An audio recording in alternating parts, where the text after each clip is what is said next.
আপনাদের কাছ থেকে যে অ্যাডভান্সের টাকা আমি নেই, কোন মাহফিলে অ্যাডভান্স এগুলো আমার ডায়েরিতে লেখা থাকে। আমার স্ত্রীকে বলে রাখছি, যদি আমি মরে যাই, হায়াত মউত বলা যায় না, তাহলে আমার যতগুলি মাহফিল সামনে লেখা আছে সব কটার নিচে লেখা আছে, নাম্বার সহ দেওয়া আছে। সবাই রে আমার ভাই বেরাদার বা তোমার ভাই বেরাদার দিয়ে ফোন দেওয়া, বা সব কমিটির। যদি তারা বলে না হুজুরকে মাফ করে দিছি, তাহলে আর ফেরত দিবা না, দেওয়া লাগবে না। আর যদি বলে না এটা পাবলিকের টাকা, আমাদেরকে দিয়ে দিতে হবে, তাহলে তুমি টাকাগুলি ব্যাক দিবা। যদি না দাও, কঠিন কিয়ামতের ময়দানে তুমি দায়ী থাকবা, আমি না। কারণ এই মাহফিলের টাকা একজনের না, এটা হাজার হাজার মানুষের টাকা। এত মানুষের মামলা নিয়ে আমি কিয়ামতের ময়দানে আল্লাহর আদালতে দাঁড়াইতে পারবো না।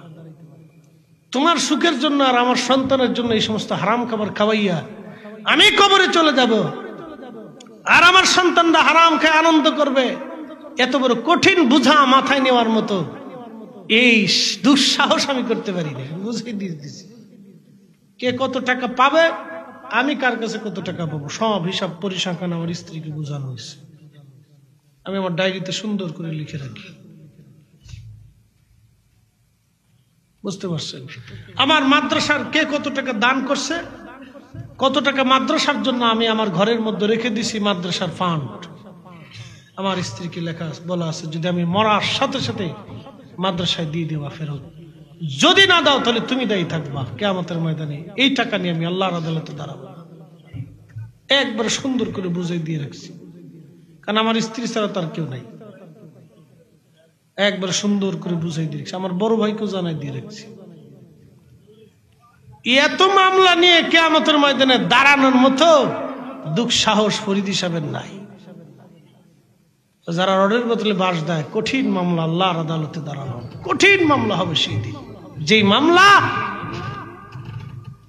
মামলা ছুটাইতে তার কত হাজার কোটি বছর চলে যাবে, হিসাব নাই, হিসাব নাই।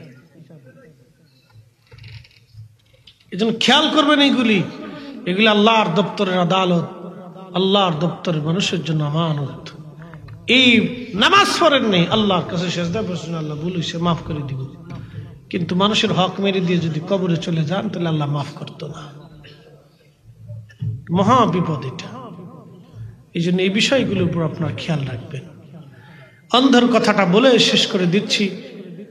আল্লাহ আমাদের সকলকে বুঝার তৌফিক দিয়ে সকলে বলে না আমিন। একসাথে বলে না আমিন। আল্লাহু আকবার ওয়ালিল্লাহিল হামদু বিসমিল্লাহির রাহমানির রাহিম।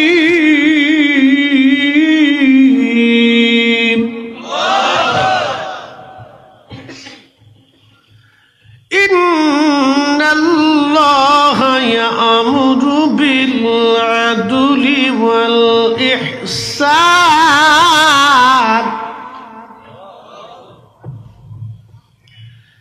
আল্লাহ ডাক দিলেন, নিশ্চয় আমি আল্লাহ তোমাদেরকে হুকুম প্রদান করলাম, দুনিয়াতে তোমরা ন্যায় করবা, অন্যায় করবা না, এবং ইহসান করবা, মানুষকে দয়া করবা, দয়া ছাড়া তোমরা থাকবা না।